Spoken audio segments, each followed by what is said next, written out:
nga ba masisiguro ng mga otoridad na sumusunod sa fire safety standards ang mga itinatayong gusali tulad ng mga apartment? At kaugnay po nito, makakapanayam natin ngayong umaga si Inspector Jan Gary Lunas, Hepe ng Regional Fire Safety Enforcement Branch ng Bureau of Fire Protection. Magandang umaga po, Inspector Lunas. Good morning. Alright, pag-usapan po natin itong apartment complex sa Quezon City, sa Barangay Bungad sa Quezon City, kung saan 7 yung namatay. Maraming iba-ibang mga anggulong tinitingnan eh. Ngayon, merong sky lantern, meron daw faulty electrical wiring, at kung ano-ano pa. Ano po ba talaga yung sanhi nito?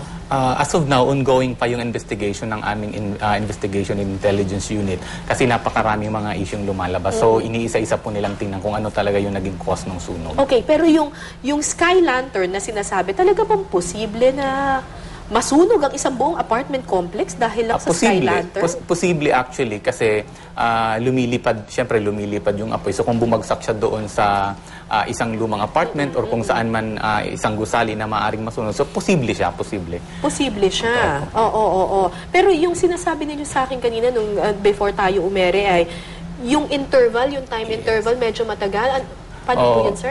As of now, parang imposible daw po yung sky lantern kasi yung oras ng pagpapalipad ng sky lantern at saka yung pagkaroon ng sunog masyadong malayo yung interval. So, parang imposible po ayon sa aming district fire marshal. Okay. Yung isa pa, yung faulty electrical wiring or sabi nila luma na daw yung kable ng mga kuryente dahil lumang apartment building na ito. Explain nyo nga po sa amin, sir, paano po nangyayari ito na magkukos ng sunog kapag dahil sa kable ng kuryente? Dalawa po ang maaring maging cause. Maaring electrical overloading or short-circuiting. Pag overloading po, yun po yung sobra-sobrang paggamit natin ng kuryente na wala dun sa capacity ng electrical system natin. Or yung Kaya kapag December talagang prone yan dahil ang dami nating sinasaksak ng mga Christmas lights at kung ano-ano eh. Yes, opo.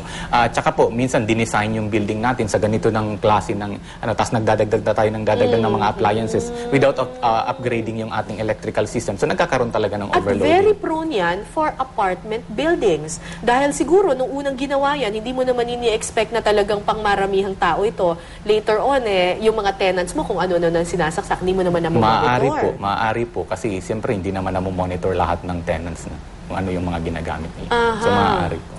Pero ito pong apartment complex na ito, in-inspection po ito, I suppose?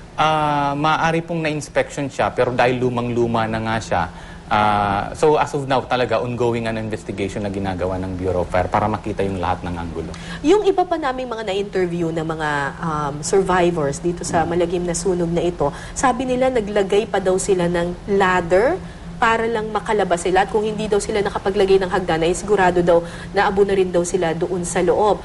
Wala pong fire exit itong apartment complex. Meron po, ayon po sa investigation, meron po siyang mga window openings. Yun naman po ang requirement sa mga apartment, window opening. Window openings. Oo, kaso nakita po yata yung iba mga nakapadlock. So, kasi po ganito dapat, kasi syempre bahay yan, natural na sigurado pinoprotektahan natin yung security natin. So, dapat po siguro pag naglalagay tayo ng mga padlocks, from time to time ino-open natin siya para kasi pag matagal hindi natin ino-open yung ginamit nating padlock, maaring kalawangin siya, mahirapan tayong buksan. So, dapat from time to time. So, as much as possible, kung exposed naman siya sa environment, siguro mas maganda balutin natin ng plastic para hindi siya kakalawangin sa loob, para mas madaling mabuksan. Pero parang ang hirap naman nun, nasusunog na yung bahay, hanapin mo pa yung susi para dun sa padlock? Kaya po dapat inilalagay natin yung susi doon sa malapit na kung saan madali nating makita.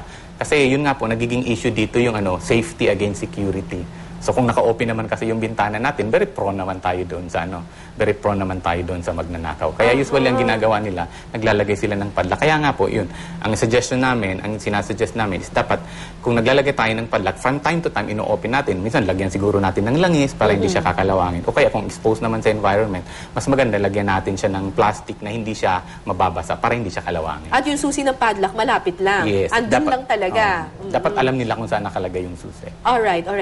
Fire extinguisher, ito ay requirement sa lahat ng residential buildings? Actually, sa mga single family dwelling, yung mga ordinaryong bahay natin, ini-encourage namin na lahat ng tao bumili para yun yung first aid na gagamitin natin. Ngayon, kung hindi po natin ma-afford, mag-practice na lang tayo kung paano pumatay ng sunog o alamin natin kung ano yung mga fire hazard sa bahay natin. Pero po sa mga commercial establishment, required po talaga yung fire extinguisher. Kung wala kang fire extinguisher, anong pwede mong gawin sakaling may nakita ka na nasunog? Dahil ang sunog naman, nagsisimula sa maliit eh. Opo, opo. Say for example, kung nagsimula sa kawali yan, nagluluto ka, so takpan Right. mo lang yung kawali para mawala yung oxygen doon sa loob ng kawali, mamatay yung sunog. So, kung nakikita mo naman nagsisimula siya sa kuryente, so ang pinakamaganda mong gawin is patayin mo po yung power source. Kasi pag hindi mo pinatay yung power source tapos binigyan mo yan ng sinabuyan mo ng tubig, maaring makuryente ka. So patayin mo muna yung source tapos pwede mo nang gamitan ng tubig. So hindi yung bubuhusan mo na. Kasi yan ang Opo. laging instinct natin eh. Pag may nakitang apoy, Kung ang- bubuhusan ng tubig. Kung ang source po kasi kuryente, so maaaring makuryente ka pa pag ginamitan mo siya ng tubig. So pinakamagandang gagawin, papatayin muna natin yung source. Okay. Sa pagtatayo po ng mga maliliit na gusaling tulad ng apartment at saka mga multipurpose buildings, ano-ano po ba yung requirements para masabing sumusunod ito sa fire safety standards? Ang pinakamaganda po natin gagawin, daanin po natin siya doon sa pag-a-apply ng building permit. Kasi po, doon po sa pag-a-apply ng building permit, dumadaan po yan sa mga opisina kung saan chine-check yung safety standards nung dinisenyo ng inhinyero or nung arkitekto. So, dumadaan po yan sa fire department hanggang na-issuean po siya ng building permit. So, pag dumaan po kayo sa ganung proseso, masisiguro po natin na yung design ng building ninyo ay according to the fire safety as well as National Building Code standards. So kapag ikaw kunyari ay isang tenant at naghahanap ka kunyari ng matutuluyan mong dorm or whatever or establishmento, ganyan, ano yung dapat mong hanapin doon sa gusali to make sure that it passed all your fire safety standards? Siguro po, hanapin nyo yung fire safety inspection certificate, yung Meron yung nakapaskil. Opo, kung hindi man po nakapaskil, di hingin po siguro nila sa landlord. O kaya, ang pinaka-importante po yung certificate of occupancy. Yung certificate of occupancy po, kasi yan yung parang birth certificate ng building eh.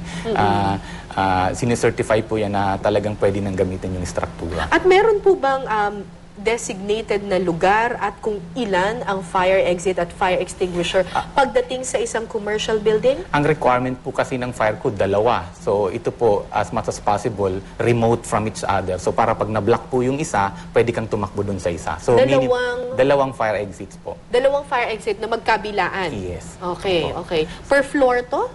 Opo, per floor. Oo. Oo.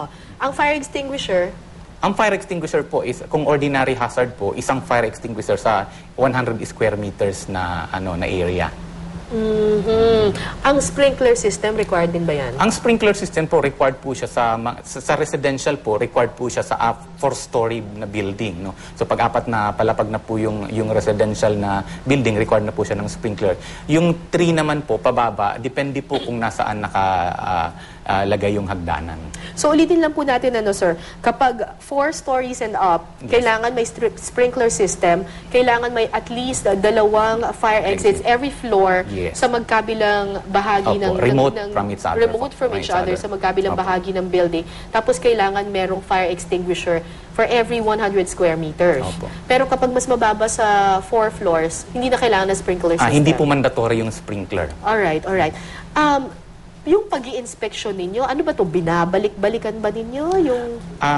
Nakadepende po yun doon sa application na nga. Usually po, dahil napakarami ng establishmento sa Metro Manila, ang inspection po namin nakadepende doon sa pag-a-apply ng business permit. Okay. So, prerequisite po kasi yung fire safety inspection certificate doon sa business permit. Okay. So, Paano kung kunyari hindi sumusunod?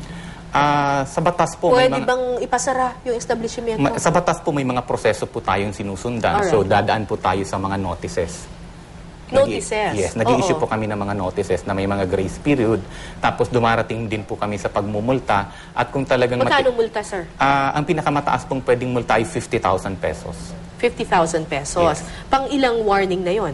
Second warning po. Second warning, magmumulta ka na ng 50,000. Kapag hindi ka pa rin sumunod, Another notice po yun. Pangalawang multa po.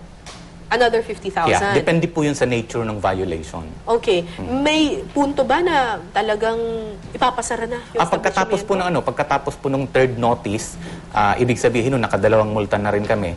Kahit magbayad pa siya ng multa, ang susunod po noon, closure na po. At meron po ba kayong naipasara na? Mayroon na po kami mga na-issuehan ng closure order. Talaga ha? Oo. Tapos hindi na nila mai-open yun ulit or unless they correct it? Unless they comply po. Okay, maraming salamat po, Inspector Jan Gary Lunas, Hepe ng Regional Fire Safety Enforcement Branch ng Bureau of Fire Protection. Maraming salamat po, sir. Thank you.